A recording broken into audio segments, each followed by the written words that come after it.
Les professions réglementées, les équivalences, les nouveautés qui vous concernent, on vous dit tout dans les dossiers Qualita. Les dossiers Qualita, pour en savoir plus sur l'ALIA. Et oui, si vous nous rejoignez, c'est peut-être que vous avez téléchargé l'application du Studio Qualita. Alors, si vous ne l'avez pas encore fait, c'est toujours possible de le faire. Apple Store ou sur Google Play, voilà. Et sinon, sur le site www.studioqualita.com. Mais pour l'heure, je suis avec Myriam Aïsser Abitbol ou Abitbol Aïsser, comme on veut. Voilà, elle est avec nous parce qu'elle est assistante sociale depuis 22 ans. Et oui, ça commence à faire, Myriam. Il y a de la route. Je le sens. Voilà. Et en fait, Myriam, tu es née en France, mais tu es arrivée très jeune en Israël. Ouais. Voilà. Et donc, tu as passé, on va dire, 40 ans de ta vie en Israël. Donc, tu as étudié, tu as commencé un Torah en France. Et quand tu es revenue vivre en Israël, parce que tu as fait... tu as fait ton Torah, en Israël. Ouais. Tu es partie à l'étranger et tu es revenue ensuite vivre ici. Et là, tu as décidé de devenir assistante sociale. Donc, on aimerait savoir comment tu as fait, tout simplement. OK. D'abord, j'ai travaillé en France dans une maison d'enfants. On peut la citer, il n'y a pas de problème. La maison bien connue. Lopège, à Rueil-Malmaison. Et avec Simon Bokobza et Mercedes. Et en fait, j'ai vécu une expérience très, très forte avec les enfants. Et j'ai rencontré aussi, en France, d'Afka, j'ai rencontré une assistante sociale, Josiane, qui travaillait là-bas. Et en discutant, j'étais éducatrice à l'époque.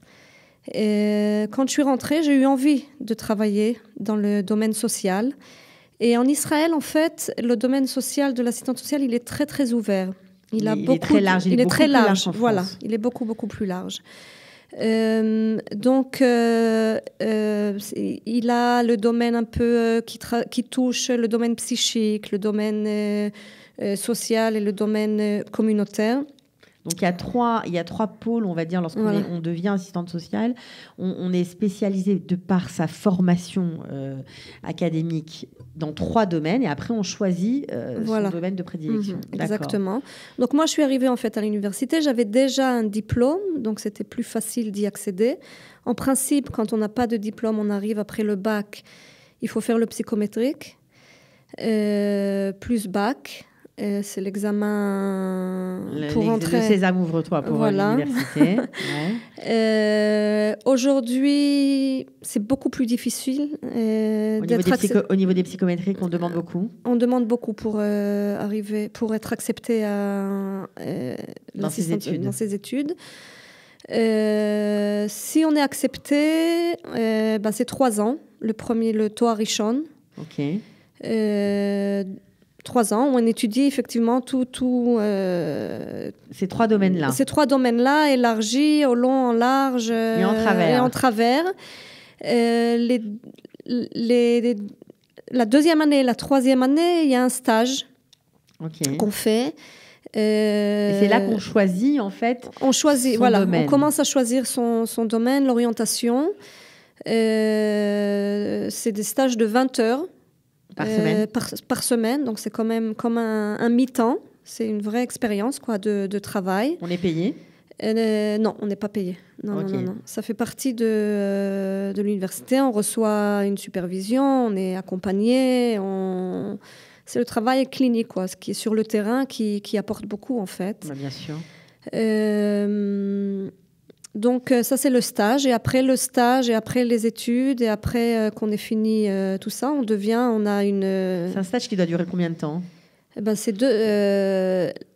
En fait, c'est pendant 2 ans, mais chaque année, c'est un autre stage dans un autre lieu. D'accord. Donc, la première année, c'est moins de 20 heures la première année, mais c'est sur l'année universitaire, c'est-à-dire c'est à peu près 8 mois. D'accord. Et la deuxième année, c'est aussi 8 mois, Ok, donc on aura compris une formation complète. Donc maintenant, pour celles qui nous écoutent peut-être de France, qui sont assistantes sociales et qui veulent venir professer, exercer en tout cas leur métier en Israël, il n'y a pas d'examen à passer, mais par contre, il y a une procédure pour faire reconnaître son diplôme. Et en fait, il faut que la formation qu'on a suivie en France, tant au niveau du nombre d'heures de stage, tant au niveau des matières étudiées correspondent à ce que les assistantes sociales étudient ici. Donc, ce n'est pas toujours évident.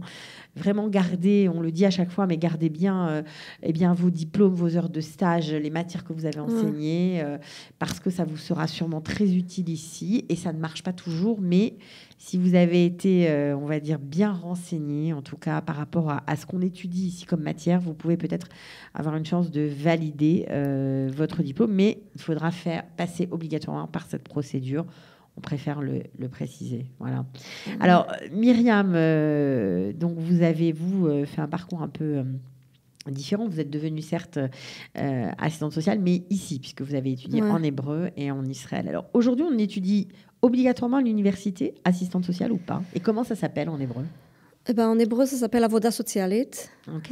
Il y a aussi des michlalot. Il y a aussi des michlalot... C'est des espèces de collèges académiques. Collèges, il y a maintenant même collèges religieux. Il y a plusieurs sortes de collèges où on peut y accéder aussi qui sont reconnus. Je voulais dire un autre truc par rapport aux études. En fait, il y a beaucoup de gens aussi, par exemple, qui n'ont pas été acceptés en psychologie. Ok. Et qui peuvent passer par la avoda socialit pour rentrer dans le domaine thérapeutique et après rattraper les études de psychologie. Ou rattraper, ou en général un premier diplôme aujourd'hui. Bon, de toutes les façons, dans la société, ça devient un peu, c'est-à-dire il faut faire déjà un deuxième cycle. Ouais. Et aussi, surtout, il faut, sur le terrain, toujours étudier et se cycler, faire des formations, continuer à faire des formations pour rester un peu sur le terrain et sur les développements de ce qui se passe, quoi.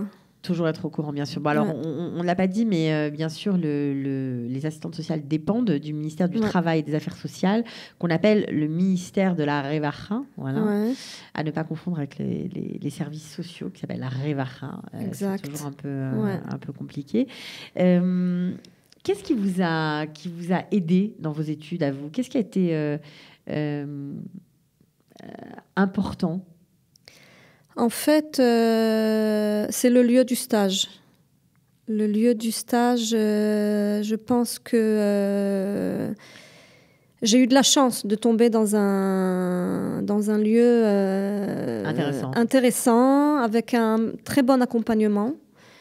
Et c'est comme ça que je peux dire que c'est là que c'est ça qui m'a orientée, en fait. Donc, vous pouvez nous raconter ce que vous avez fait. J'ai travaillé, en fait, dans mon stage,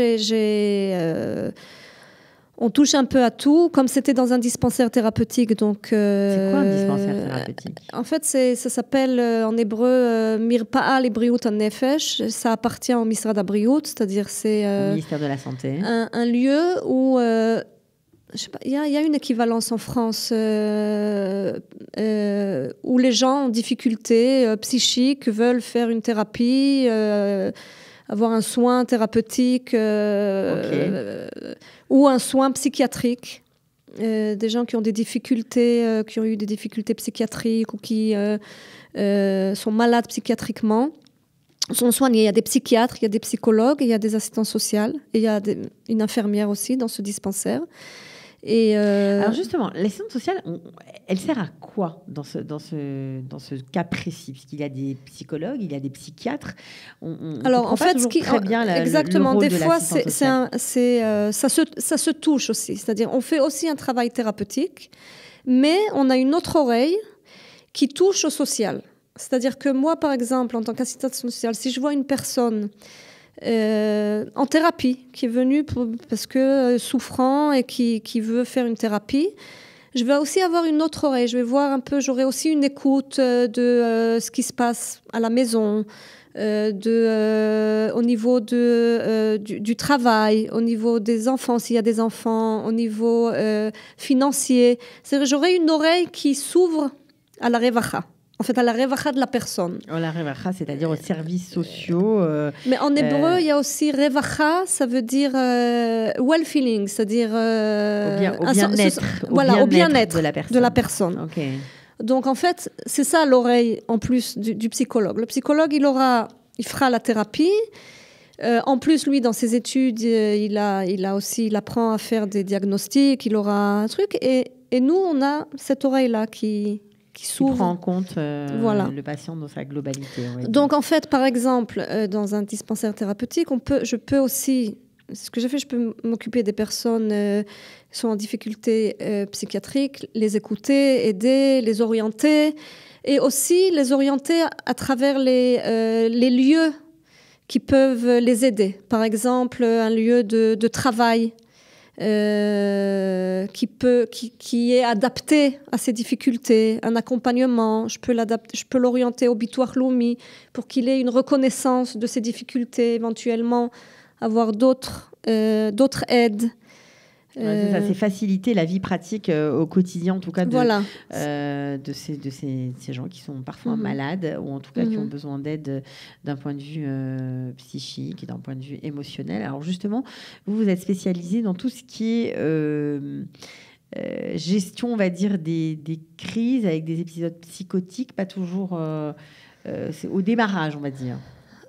Je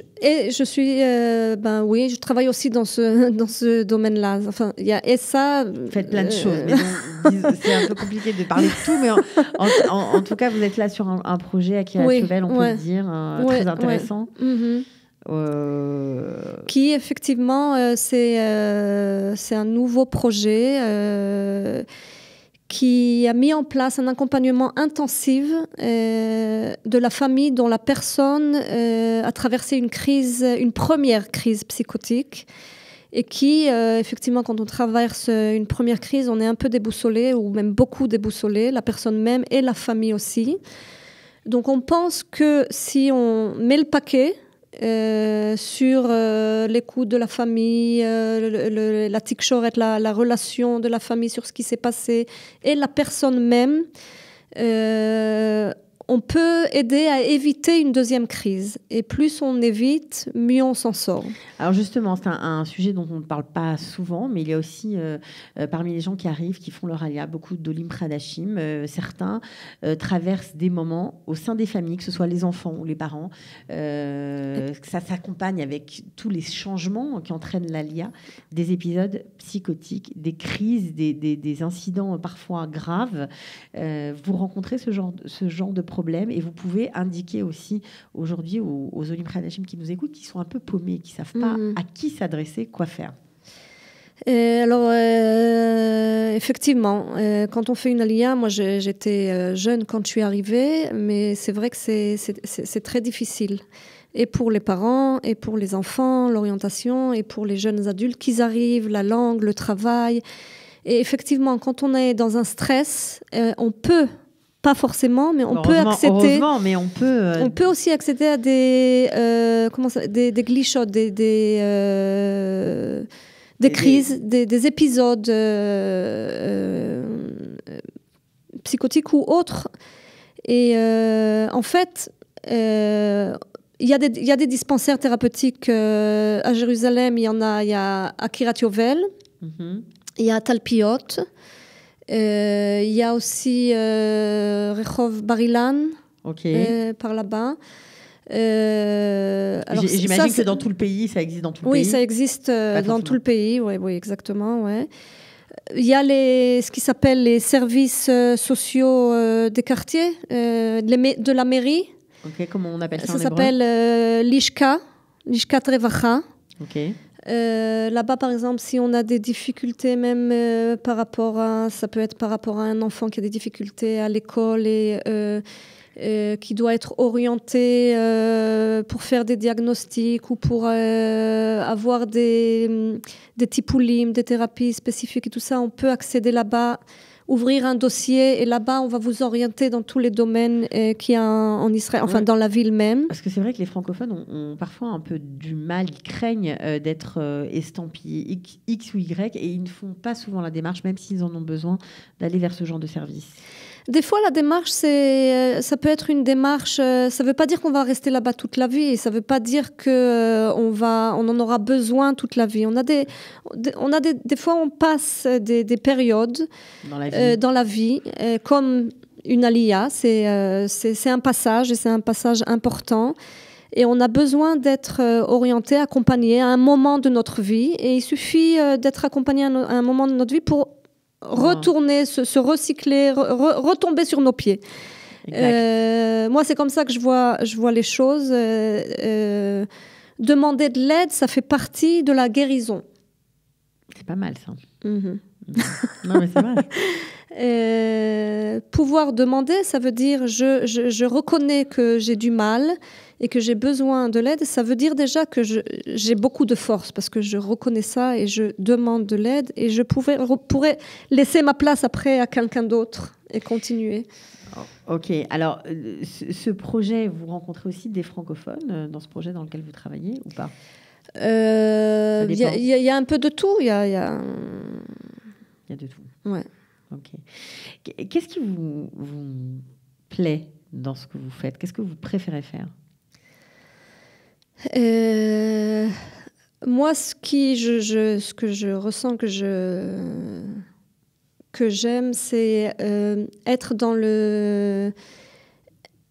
avec l'être, le being, ça s'appelle en anglais, okay. Et aussi faire. C'est pour ça que je suis assistante sociale, parce que je pense qu'on peut faire une thérapie dans ma clinique, je le fais aussi, mais il y a des personnes qui, ça suffit pas, ils ont besoin d'une canne pendant une période à l'extérieur, ils vont parler, mais dehors ils ont faim.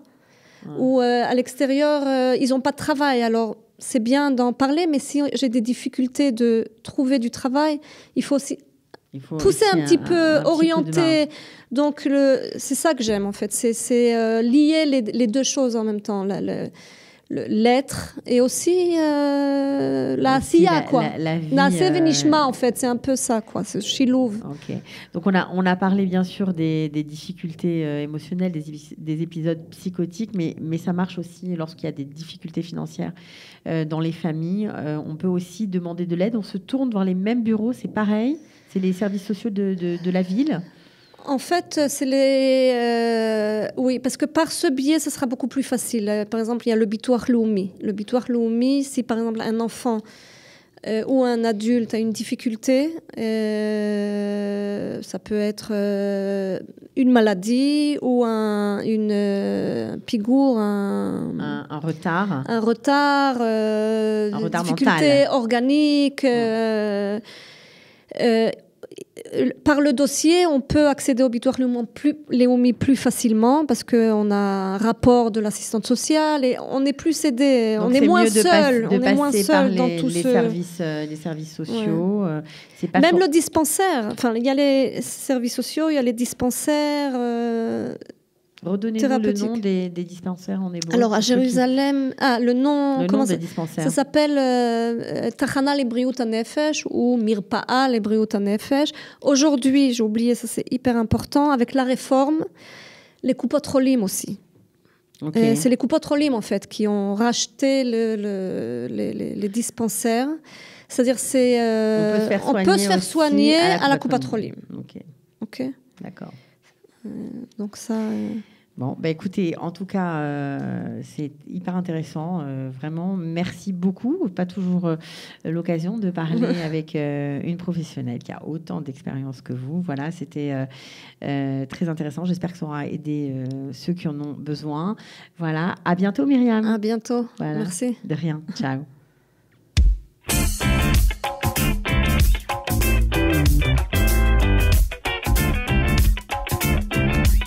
Les professions réglementées, les équivalences, les nouveautés qui vous concernent, on vous dit tout dans les dossiers Qualita. Les dossiers Qualita, pour en savoir plus sur l'ALIA.